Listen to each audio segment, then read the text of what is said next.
Welcome. आजचा topic आहे coordinate geometry. Coordinate जॉमेट्रीमध्ये तसे भरपूर फॉर्म्युलेज आहेत. आज आपण त्याच्यापैकी काही फॉर्म्युलेज जे प्रत्येक ठिकाणी लागतात ते डिस्कस करणार आहोत. So let us begin with the basic. Distance formula. Distance formula काय सांगतो? दोन कुठल्या पण पॉइंट्स मधला डिस्टन्स तुम्ही कसा काढू शकतात. आता दोन पॉइंट्स म्हणजे काय? त्यांचे एक्स आणि वाय कोऑर्डिनेट दिलेले असतील. मग ते कसे असतील पॉइंट्स? त्यांना आपण म्हणू शकतो x1 y1 आणि x2 y2. So the distance between these 2 points will be equal to the under root of x2 minus x1 चा whole square plus y2 minus y1 चा whole square. नेक्स्ट आहे equation of line. आता equation of line जे आहे त्याचे भरपूर formulas आहेत. त्याच्यापैकी आपण आज 3 जे लागतात ते फॉर्म्युलेज वापरतो. बघू कसं आहे. फर्स्ट सगळ्यात common formula slope intercept form. जसं नाव सांगतं ना तेच इथे आहे. बघा या फॉर्म्युलामध्ये किंवा या फॉर्म ऑफ इक्वेशन मध्ये तुम्हाला स्लोप आणि इंटरसेप्ट दोन्ही पण मिळतात. इंटरसेप्ट म्हणजे कोणता मिळतो? Y intercept. तर बघा this is Y is equal to mx plus C. कुठल्या गोष्टीची काळजी घ्यायची आहे या इक्वेशन मध्ये? तर वायचा जो कोएफिशियंट आहे तो नेहमी 1 असला पाहिजे, plus 1. So y is equal to mx plus c. या फॉर्मॅटमध्ये असताना m म्हणजेच x चा coefficient is the slope and c is the y intercept. Y intercept म्हणजे काय? तो पॉइंट जिथे ती लाईन y एक्सेस ला कट करते. The next form that is slope point form. आता तुम्हाला क्वेश्चन कसा येतो? तुमच्याकडे एक पॉइंट असतो आणि तुमच्याकडे एक स्लोप असतो आणि तुम्हाला विचारलं जातं की तुम्ही या लाईनचं इक्वेशन काढा. मग ते कसं काढता येतं? तर बघा जसं नाव आहे तेच यूज करणार आहोत आपण. That is slope m and point x1 y1. Very simple. y minus y1 upon x minus x1 is equal to m.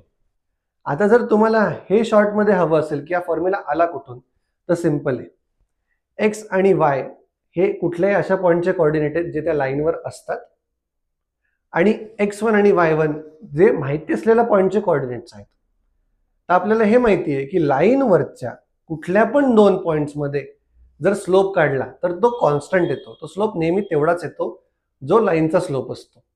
मग आपण म्हटलं एक्स आणि वाय या पॉइंटमध्ये एक्स वाय पॉइंट आणि x1 y1 पॉइंट या दोन पॉइंट मधला स्लोप काढला and that is equal to m. आता याचा यूज तुम्ही कधी कधी या फॉर्मॅटमध्ये पण करू शकता directly. That is y minus y1 is equal to m in bracket x minus x1. तुम्हाला याच्यासाठी 3 गोष्टी लागतात. काय? x coordinate of the fixed point, y coordinate of the fixed point आणि slope m of the line. Next आहे 2 point form. 2 point form पण काय? नावासारखीच गोष्ट आहे. काय? दोन पॉइंट असतील तर काय करायचं इक्वेशन काढायला? तर simple. If you have 2 points you can use it to find out the equation in this manner. तर तो फॉर्मॅट कसा येतो? y minus y1 upon x minus x1 is equal to y2 minus y1 upon x2 minus x1. Okay. या फॉर्मॅटमध्ये तुम्ही solve करून तुम्हाला याच्यामध्ये इक्वेशन मिळतं. आता इथे दिसताना खूप x आणि खूप y दिसत आहेत. बरोबर आहे. पण एक लक्षात घ्या, x1 y1 हे नंबरच्या फॉर्मॅटमध्ये असतील, x2 y2 हे पण नंबरच्या फॉर्मॅटमध्ये असतील.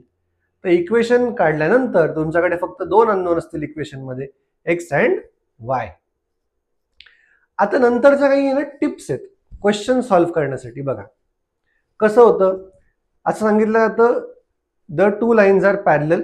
तुम्हाला एका लाईनचे इक्वेशन दिलेली असते, दुसऱ्या लाईनचा एक पॉइंट दिलेला असतो आणि सांगतात की find the equation of the other line. तर पॅरलल लाईन्सची खूप इम्पॉर्टंट प्रॉपर्टी काय? तर parallel lines have equal slope.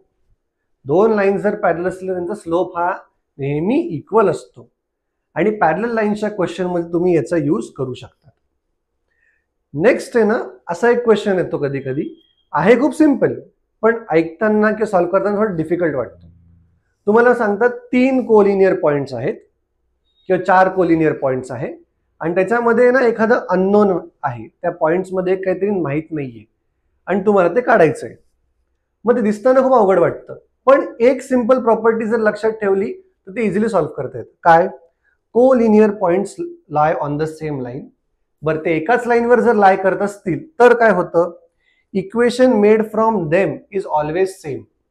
म्हणजे तुमच्याकडे जर 3 पॉइंट आहेत, पॉइंट ए, पॉइंट बी आणि पॉइंट सी, हे तिन्ही जर कोलिनियर आहे तर पॉइंट ए आणि बी चा यूज करून तुम्ही जे इक्वेशन काढाल आणि पॉइंट बी आणि सी चा यूज करून जे इक्वेशन काढाल किंवा पॉइंट ए आणि पॉइंट सी चा यूज करून जे इक्वेशन काढाल हे तिन्ही इक्वेशन सेम असतील. का बरं? कारण की ते कोलिनियर आहेत. बरं यांचे इक्वेशन कसे काढायचे? तुमच्याकडे 2-2 पॉइंट एका वेळेस तुम्हाला घ्यायचे. सिंपल. तुम्ही यूज कराल 2 पॉइंट फॉर्म.